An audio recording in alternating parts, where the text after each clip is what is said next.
Bonjour les élèves du lycée Frédéric Mistral de Nîmes.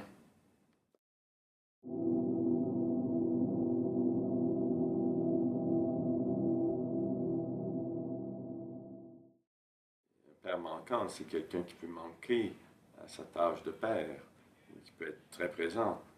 Il y a des pères très autoritaires qui vont aller jusqu'à dénigrer l'enfant et qui font que l'enfant ne se sent jamais à la hauteur et sent qu'il est un idiot, qu'il est toujours en train de faire des gaffes et tout.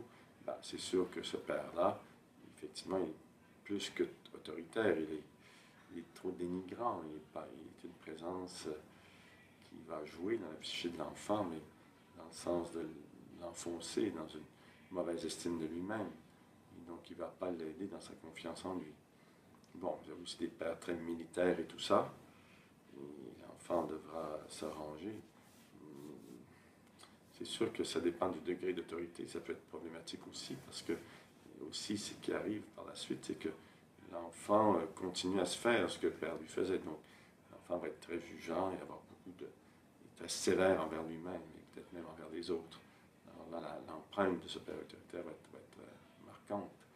Mais le père absent, lui, il laisse plutôt un vide.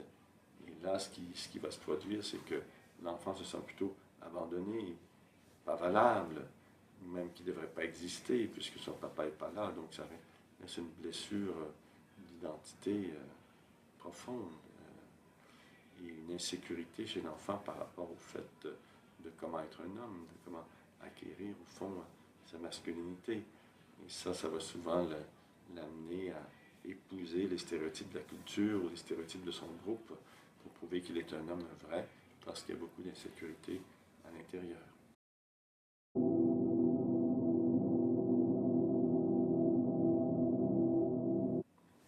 Bah, être un homme, ça veut surtout dire d'être confiant dans ses forces et ses faiblesses.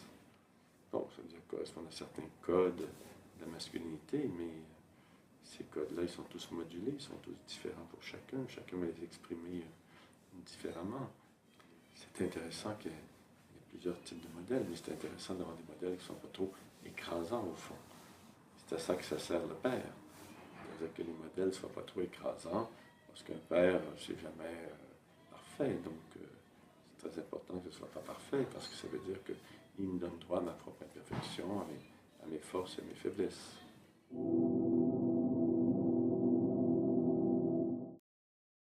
Pour bien avancer dans la vie, au fond, il faut rester proche de ce qui nous donne le goût de vivre, c'est-à-dire de notre élan de vie, de notre élan créateur.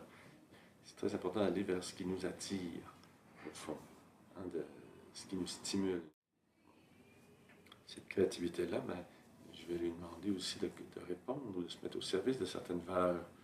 Alors, des valeurs, ça peut être comme, je ne sais pas moi, une meilleure répartition des richesses dans le monde, la santé de l'environnement, la paix universelle. C'est toutes des grandes valeurs, des grands idéaux. Et c'est très intéressant que notre force créatrice se mette au service d'un idéal, parce qu'il n'y a pas de gens qui sont heureux par eux-mêmes, au fond, dans une bulle. Donc il y a toujours la question de se sentir utile à l'humanité qui nous entoure.